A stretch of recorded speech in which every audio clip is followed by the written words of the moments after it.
नमस्कार, मैं हूं प्रशांत द्विवेदी। आपका S7 के संवाद कार्यक्रम में बहुत बहुत स्वागत है। आज हमारे साथ में नोएडा से फोर्टिस हॉस्पिटल के चेयरमैन एवं डायरेक्टर डॉक्टर विवेक विज सीधे नोएडा से लाइव जुड़ चुके हैं। सर, बहुत बहुत स्वागत है आपका संवाद कार्यक्रम में। नमस्कार सर, आप एक जिम्मेदार डॉक्टर हैं भारत के। पहला सवाल आपसे ये है कि कोविड-19 जिस तरह से अपने पैर पसार रहा है भारत में, कैसे देखते हैं आप, कैसे निपटा जाए, क्या क्या चुनौतियां हैं सर? ठीक है।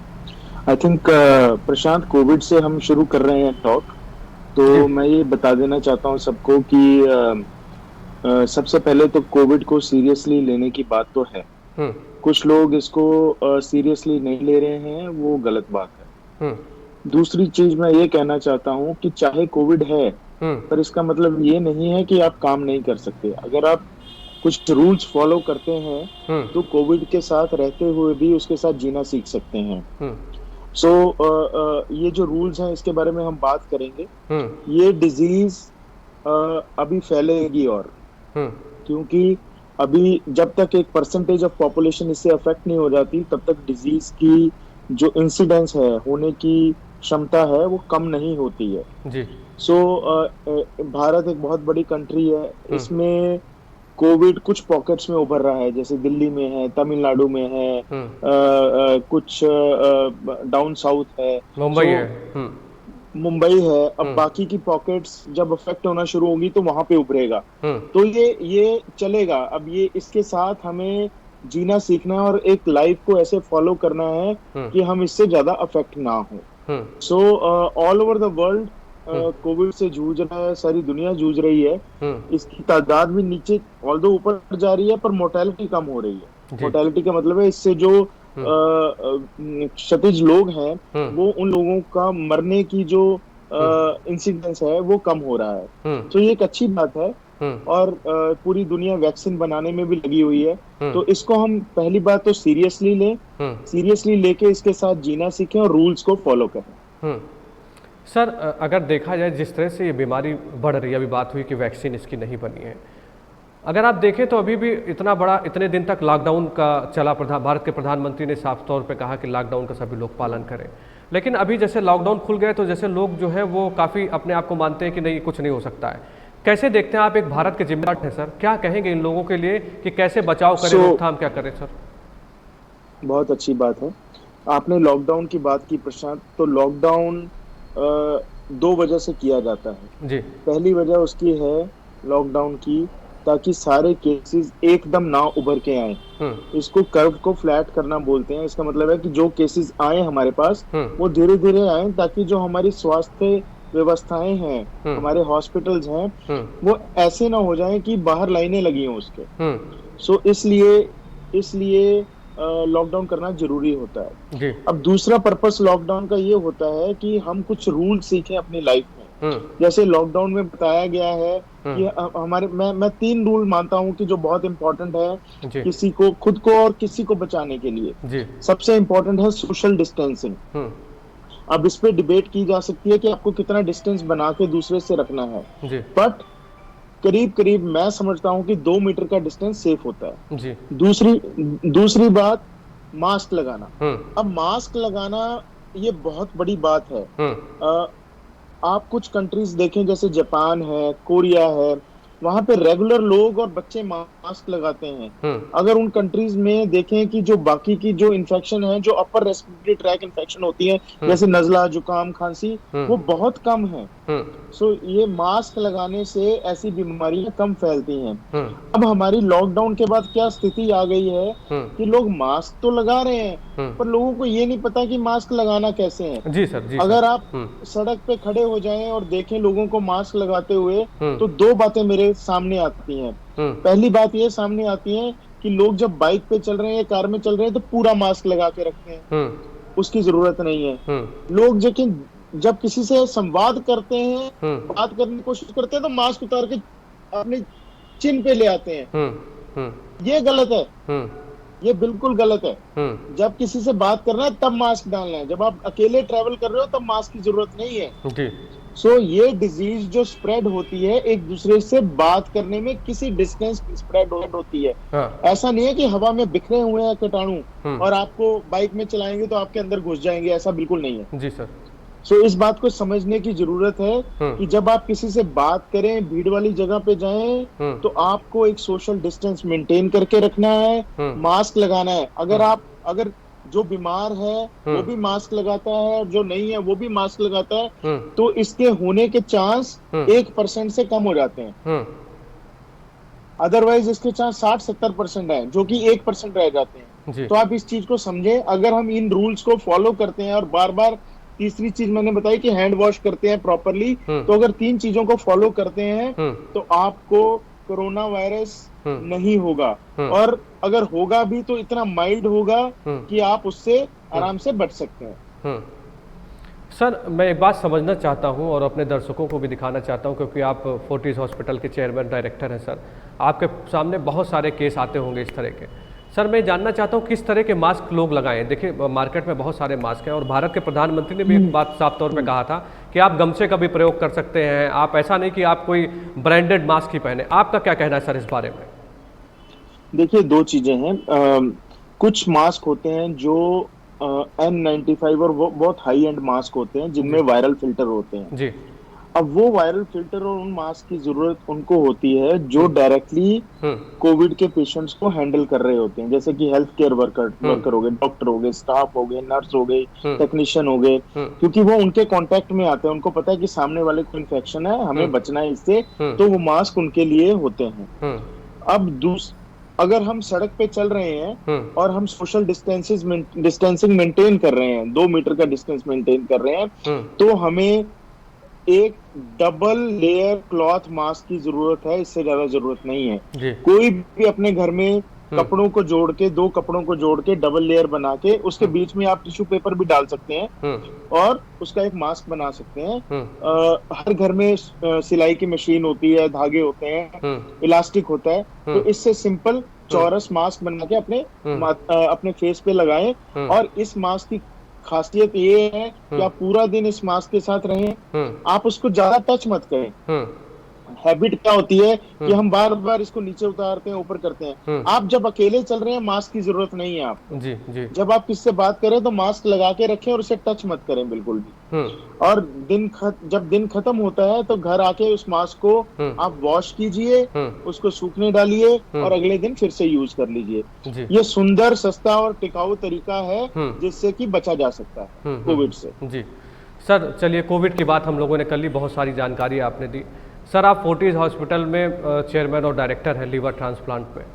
लीवर की सर बहुत बड़ी समस्या है। हम अपने अब जब हमने आपको ट्वीट किया और अपने उसमें संवाद कार्यक्रम के लिए हमने डाला कि डॉक्टर विवेक विज हमारे साथ में जुड़ेंगे, तो बहुत सारे सवाल सर हमारे पास में आए। पहला सवाल आया कि आज की डेट में अगर देखा जाए तो बहुत बड़ी समस्या लीवर की, हर एक आदमी जो है वो परेशान है, कहीं ना कहीं अपने खान पान से परेशान है और उसको कई सारी तकलीफें होती हैं। सर, पहले तो मुझे बताइए कि कैसे शुरुआत होती है इसकी और कहां तक पहुंचता है और कैसे इसके बचाव है सर? देखिए, लीवर एक बहुत बड़ा ऑर्गन है और इसकी बहुत सारी डिजीजेस हैं जी। बहुत सारे कारणों की वजह से लीवर डैमेज हो सकता है, पहले तो इस बात को हम समझें जी। ये एक रीजन के कारण डैमेज नहीं होता, बहुत सारे रीजन हैं। अब इसके चार जो मेन रीजन है वो मैं आपको बताता हूँ। पहला रीजन इसका है अल्कोहल। अगर शराब का ज्यादा मात्रा में सेवन किया जाए तो वो लिवर को डैमेज करती है, जिसको अल्कोहलिक लिवर डिजीज बोलते हैं जी।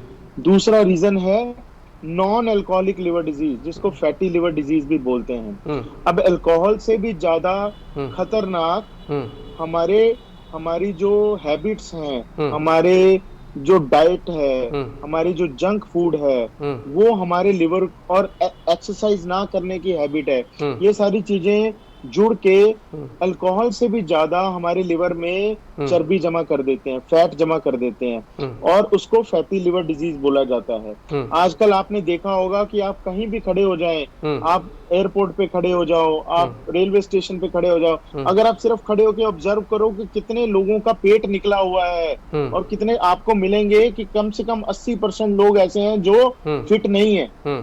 सो इसलिए अगर देखें कि हर एक 100 में से हर एक 6 या 7 लोगों के लिवर के एंजाइम गड़बड़ाए होते हैं। उनका अल्ट्रासाउंड करो तो उसमें चर्बी जमा होती है जी।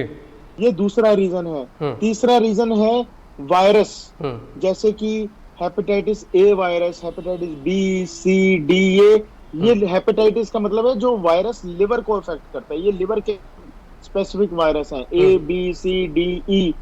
अब इसमें ये जानने की जरूरत है जो वायरस ए और ई है वो गंदा खाने पीने से होते हैं। जैसे हम बाहर से गंदी गंदी जगह से पानी पी लें या चाट पकौड़ी खा लें, जो हाइजीन नहीं मेंटेन कर रहा, अगर उनसे करते हैं हेपेटाइटिस ए और ई बहुत ज्यादा हो सकता है और ये सडनली लिवर को आपके डैमेज कर सकता है जी। इसको एक्यूट लिवर फेलियर बोलते हैं। अब ये जो प्रेग्नेंट फीमेल्स होते हैं, जो जिनके अभी प्रेगनेंसी शुरू हुई है या मिडल में है या लेट में है, उनको हेपेटाइटिस ई वायरस जो कि चाट पकौड़ी, गंदा पानी और बाकी चीजों खाने से होता है, तो वो स्पेशली उन फीमेल्स को बहुत अटैक करता है और बच्चे के लिए भी खतरनाक होता है और उस फीमेल के लिए भी बहुत खतरनाक होता है। ये तो खाने पीने से वायरस फैलते हैं। अब जो वायरस है हेपेटाइटिस सी और डी, वो अलग तरह से फैलते हैं। उनके फैलने का तरीका होता है ब्लड ट्रांसफ्यूजन, गंदी नीडल लगना या सेक्सुअल इंटरकोर्स अनप्रोटेक्टेड तरीके से करना। तो ऐसे कुछ कारण होते हैं जिनसे कारण डी और सी अफेक्ट होते हैं। और चौथा रीजन जो लिवर को डैमेज करने वाला है वो है ड्रग्स। आजकल मार्केट में आप देखें कि हर कोई डॉक्टर के पास नहीं जाना चाहता, वो सीधा केमिस्ट के पास जाएंगे, दवाई खरीदेंगे, वापिस आएंगे। तो ये बहुत बड़ा कारण बन गया है कि बिना प्रिस्क्रिप्शन के, डॉक्टर की कंसल्टेशन के अगर आप दवाइयां खाते हैं तो वो दवाइयां लिवर को डैमेज कर सकती हैं। छोटी सी एग्जांपल देता हूं, जैसे कि क्रोसिन घर घर में चलती है जी, सर दर्द की दवाई। अगर क्रोसिन की एक गोली 650 ग्राम है, आप 5-6 गोली इकट्ठी खा लेते हैं तो आपका लिवर एक्यूट लिवर फेलियर में जा सकता है।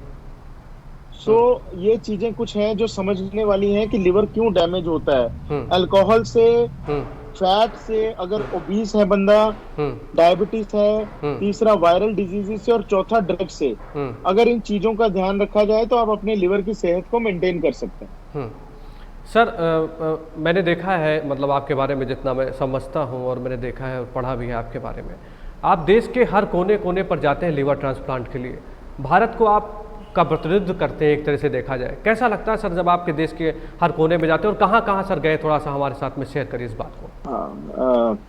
प्रशांत, मैं सिर्फ भारत में ही नहीं, मैं पूरे वर्ल्ड में जाके ट्रांसप्लांट सिखाता हूँ लोगों को और उनके प्रोग्राम, उनकी जो मदद कर सकते हैं हम किसी भी कंट्री की, वो करते हैं। हम एजुकेशनल प्रोग्राम सिखाते हैं ताकि उनके लोगों को, उनके डॉक्टर्स को ट्रेन कर सकें। हम उनको सर्जरी सिखाते हैं, हम उनको यहाँ बुलाते हैं उनकी टीम को सर्जरीज में ट्रेन करने के लिए, और जब वो सर्जरी के लिए रेडी होते हैं हम वहाँ जाके अपनी टीम के साथ वहाँ सर्जरी करते हैं। मैं कम से कम 20 कंट्रीज में ट्रेवल करता हूँ जहाँ पे हमारे सिस्टम सेट हैं। जैसे कि अब नेपाल में हमने अभी गवर्नमेंट हॉस्पिटल में, जो नेपाल का ऑल इंडिया इंस्टीट्यूट माना जाता है, वहां पे हमें ट्रांसप्लांट किए हैं 5। फिर हमने म्यांमार में किए हैं, फिर उज्बेकिस्तान में किए हैं और वहां भी कर रहे हैं, मंगोलिया में किए हैं, तो ये, और श्रीलंका में अब मैं करने जा रहा हूँ। तो ये 5 कंट्रीज में मैंने ट्रांसप्लांट सिखाए हैं लोगों को, और वो अभी भी हमारी हेल्प मांगते हैं, वहां से लोग आते हैं। और बाकी कंट्रीज में जाके हम एजुकेशनल प्रोग्राम करते हैं, जैसे कि उज्बेकिस्तान, किर्गिस्तान, कंबोडिया, वियतनाम और बड़ी कंट्रीज हैं जहाँ पे इन चीजों की जरूरत है। जहाँ तक भारत के बारे में बता दूं, लिवर ट्रांसप्लांट के बारे में, तो भारत में करीब 150 सेंटर हैं लिवर ट्रांसप्लांट के, जो डिफरेंट लोग चलाते हैं। बट उसमें सिर्फ 3 बड़े सेंटर हैं जो कि 200 से ज्यादा ट्रांसप्लांट साल में करते हैं। और लास्ट ईयर जो हमने ट्रांसप्लांट किए थे, 300 ट्रांसप्लांट किए थे पूरे इंडिया में मिला के। तो हमारा मैक्सिमम नंबर 40s में है इंडिया में जो पूरे ट्रांसप्लांट करते हैं। और इंडिया में हम जाते हैं, हम नोएडा में करते हैं, दिल्ली में करते हैं, गुड़गांव में करते हैं, चेन्नई में करते हैं ट्रांसप्लांट, फिर हम नागपुर में करते हैं, इंदौर में करते हैं, और 1-2 और जगह करते हैं। तो हम 7-8 जगह पे हम ट्रेनिंग भी प्रोवाइड करते हैं और ट्रांसप्लांट को प्रमोट भी करते हैं। सो इतना बड़ा है जी। तो इसलिए सर, मैं जब आप भारत से जाते हैं किसी दूसरी कंट्री में, तो अपने भारत का एक तरह से आपको लगता होगा कि मैं इंडिया से आया हूँ, कैसा लगता है आपको कि सर आप जब कहीं जाके रिप्रेजेंट करते हैं अपने भारत को, क्या आपको उस समय लगता है? और मैं दूसरी बात ये भी जानना चाहता हूँ कि वहाँ की स्वास्थ्य व्यवस्थाएं और अपने भारत की स्वास्थ्य व्यवस्थाओं को किस तरह से देखते हैं आप? देखिए, एक बहुत प्राउड की फीलिंग आती है कि हम इंडिया को रिप्रेजेंट कर रहे हैं जी। एक ऐसा लगता है कि हम नहीं है, हम भारत है, हम देश हैं। तो ये जो फीलिंग है, ये बहुत ही इम्पोर्टेंट फीलिंग है। सो इससे हमें शक्ति मिलती है कि हम और काम करें और भारत को उस ऐसे लेवल पे लेके जाएं कि लोग भारत की तरफ देखें। अगर आप सेंट्रल एशियन कंट्रीज को लो, वहां भारत को भारत नहीं हिंदुस्तान बोलते हैं। जैसे उज्बेकिस्तान में जाओ, बोलेंगे हिंदुस्तान से आए हैं। सो बहुत सारी कंट्रीज हैं जो भारत को बिकॉज ऑफ मेडिकल टूरिज्म, ये मेडिकल टूरिज्म का, इसको हम मेडिकल वैल्यू ट्रेवल भी बोलते हैं। अब इंडिया एक वर्ल्ड में सेकंड लार्जेस्ट डेस्टिनेशन बन गया है पेशेंट्स के ट्रैवल करने के लिए और यहाँ आके ट्रीटमेंट कराने के लिए। अगर आप देखें और कौन सी कंट्रीज में लोग जाते हैं, तो वो सिंगापुर है और टर्की है और इंडिया है। अब इंडिया में जो कॉस्ट ऑफ ट्रीटमेंट है वो 10 गुना कम है यूएसए से या किसी और भी बड़ी कंट्री से। तो इसलिए, और quality of treatment is very high as compare to other countries. So हमें बहुत प्राउड फील होता है जब हर कंट्री में जाते हैं, उनके एम्बेसडर से मिलते हैं, उनके हेल्थ मिनिस्ट्री से मिलते हैं, उनके प्रोग्राम सेट करते हैं। So they are also very indebted to us कि हम उनकी उतनी हेल्प कर रहे हैं। अच्छा सर, ये लीवर ट्रांसप्लांट को लेकर बहुत भ्रांतियां हैं लोगों में, काफ़ी डर भी है। आप करते हैं, लगातार लीवर ट्रांसप्लांट करते हैं अगर कोई मरीज आपके पास में होता है, इस बारे में क्या कहना? मतलब ये क्या वाकई में कोई बहुत बड़ी परेशानी वाली बात है लीवर ट्रांसप्लांट, कि आसानी से हो जाता है? लोगों में जो भ्रांतियां हैं उसको कैसे खत्म किया जाए सर? देखिए, ऐसा है, जब किसी को कोई प्रॉब्लम या डिजीज होती है जी, अब डिजीज को हमने ट्रीट तो करना है, ठीक है, ऐसा तो नहीं छोड़ सकते कि डिजीज को ट्रीट ना किया। अब जब हमने ये बात कही है कि प्रॉब्लम आ गई है, उसे ट्रीट करना है, तो उसकी ट्रीटमेंट स्टेप्स में होती है। अब पहले स्टेप में हम उसको प्रिवेंशन और ड्रग से ट्रीट करते हैं।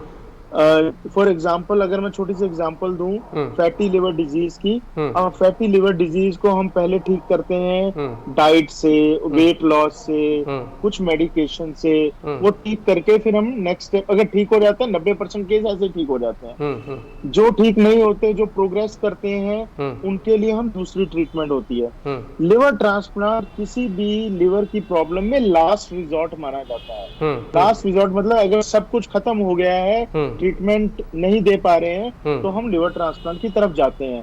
अब जब लिवर ट्रांसप्लांट होता है, अब उसको हम बाकी ट्रीटमेंट से अगर कंपेयर करें, तो जितनी सक्सेसफुल लिवर ट्रांसप्लांट है, कोई और ट्रीटमेंट उतना सक्सेसफुल नहीं माना जाता।